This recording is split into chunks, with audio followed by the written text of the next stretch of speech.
यार ये साइंस की फील्ड भी कितनी अजीब है ना। एक तरफ ये रिसर्च, थियोरीज और इनोवेशन से भरी हुई है और दूसरी तरफ एक पूरी काली दुनिया है जिसके बारे में काफी कम लोगों को पता है। वो कहते हैं ना कि हाथी के दांत दिखाने के अलग होते हैं और खाने के अलग। खैर आज की ये बात भी एक हाथी से ही जुड़ी हुई है जो कि बेचारा खुद इस काली दुनिया का शिकार बन चुका है। आइए पूरी कहानी शुरू से शुरू करते हैं और वीडियो में आखिर में आप भी मुझे अपना ओपिनियन कमेंट में बताना कि यहाँ पर कौन गलत था और कौन सही। यहाँ पर बात है अमेरिका की। एक बड़े ही फेमस साइंटिस्ट थे थॉमस अल्वा एडिसन। हाँ मतलब इन्हें कौन नहीं जानता। उन्हीं की वजह से लाइट बल्ब, फोनोग्राफ और मोशन कैमरा जैसी चीजें इस दुनिया में आ पाई। 1093 के अराउंड पेटेंट्स उनके नाम थे। मतलब आप समझ रहे हो कि वो बंदा डेली नींद से उठता था और कोई नई इन्वेंशन कर देता था। इतना तेज दिमाग आज तक कुछ गिने चुने लोगों का ही चलता था। अमेरिका में 20वीं सदी से पहले साइंटिस्ट काफी कम संख्या में थे क्योंकि ऐसा कहा जाता है कि अमेरिका बिजनेस का देश है और इसीलिए वहाँ पर जितने भी साइंटिस्ट होते थे वो ज्यादातर बिजनेसमैन भी होते थे। थॉमस अल्वा एडिसन भी एक बहुत बड़े सक्सेसफुल बिजनेसमैन थे। वो करीब 14 कंपनियों के साथ जुड़े हुए थे। उनमें से कुछ कंपनीज उनमें वो पार्टनर थे और कुछ कंपनीज वो खुद ही ओन करते थे और अपने पेटेंट्स को मैन्युफैक्चरिंग के जरिए तगड़ा पैसा कमाते थे। एडिसन की एक और बड़ी इन्वेंशन थी जो की थी डीसी मोटर, जिससे कि डायरेक्ट करंट फ्लो करता है और वो मोटर इलेक्ट्रिकल एनर्जी को मैकेनिकल एनर्जी के रूप में कन्वर्ट करती है। आपके टीवी रिमोट के सेल्स और रिमोट कंट्रोल कार को तोड़ के निकाली हुई मोटर इसका एक बेहतरीन एग्जांपल है। एडिसन चाहते थे कि अगर इलेक्ट्रिसिटी को हर घर में पहुंचाना है तो वो डायरेक्ट करंट से ही हो सकता है। लेकिन जैसा कि मैंने आगे बताया कि अमेरिका में लोग साइंटिस्ट से पहले बिजनेसमैन होते थे। डायरेक्ट करंट को इतना बढ़ावा देने की एक और वजह थी कि अगर गवर्नमेंट डायरेक्ट करंट को हर घर में पहुंचाने की परमिशन दे देती है तो एडिसन की कंपनी काफी तगड़ा पैसा छापने वाली थी। ये था इस कहानी का पहला पार्ट। आइए अभी दूसरा पार्ट देखते हैं। अमेरिका में उस दौरान एक और बड़े साइंटिस्ट हो गए थे जो कि वैसे तो ऑस्ट्रेलिया से थे लेकिन अमेरिका को उन्होंने अपनी कर्म भूमि बनाया था और आई एम श्योर उनका नाम भी आप सभी ने सुना ही होगा, निकोला टेस्ला, जिन्हें ट्रिब्यूट देने के लिए एक कंपनी का नाम टेस्ला मोटर्स रखा गया था जिसके को फाउंडर इलॉन मस्क है। निकोला टेस्ला एक इलेक्ट्रिकल इंजीनियर भी थे। थॉमस अल्वा एडिसन की तरह वो कोई बिजनेसमैन नहीं थे, यहाँ तक कि वो फाइनेंशियली भी बहुत सफर करते थे।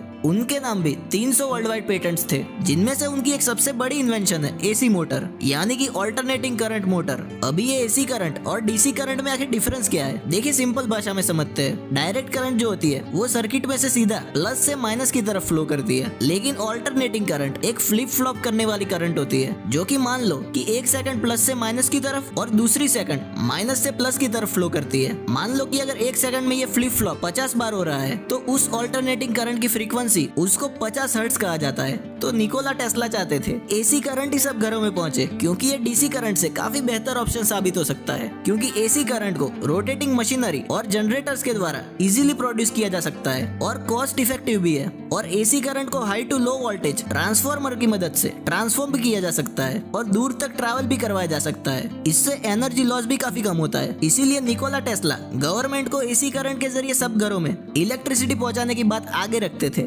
ये था इस कहानी का पार्ट 2। अभी आइए यहाँ से मेन कहानी शुरू होती है। यहाँ से अभी एसी करंट और डीसी करंट को लेकर निकोला टेस्ला और थॉमस अल्वा एडिसन के बीच मानो एक जंग सी छिड़ गई थी, क्योंकि गवर्नमेंट को अभी पता नहीं था कि कौन सा ऑप्शन ज्यादा बेटर है। लेकिन हाँ, दोनों में से जो भी ये जंग जीतेगा वो काफी तगड़ा पैसा छापने वाला था। इसी चीज को लेकर बाद में एक बात आती है टोप्सी नाम के एक फीमेल एलिफेंट की। टोप्सी उस टाइम वो एलिफेंट थी जो सर्कस में काम करता था और उसने अपने अग्रेसिव बिहेवियर की वजह से एक ही साल में 3 लोगों की जान ले ली थी। लेकिन उनमें से एक आदमी ने टोप्सी को जलती हुई सिगरेट खिलाने की भी कोशिश की थी। 4 जनवरी 1903 इस दिन कोने आइलैंड के लूना पार्क में एक इवेंट हुआ था। जैसा कि हमने आगे टोप्सी के अग्रेसिव बिहेवियर की बात की, उसी वजह से उस दिन लूना पार्क के मालिकों ने टोप्सी को मारने का डिसाइड किया था। उस समय बड़े जानवरों की जान लेने के लिए इलेक्ट्रोक्यूशन नाम की एक टेक्निक काफी पॉपुलर हुई थी। इसीलिए लूना पार्क के मालिकों ने इस टेक्निक को यूज करना सोचा। इसका प्रोसेस कुछ इस प्रकार किया गया था। पहले तो टोप्सी को तांबे के जूते पहनाए गए और फिर उससे वायर्स को कनेक्ट किया गया। उसके बाद उसे पोटेशियम साइनाइड में मिक्स की हुई गाजर खिलाई गई ताकि वो बेहोश हो जाए। फिर वहाँ पर 6600 वोल्ट के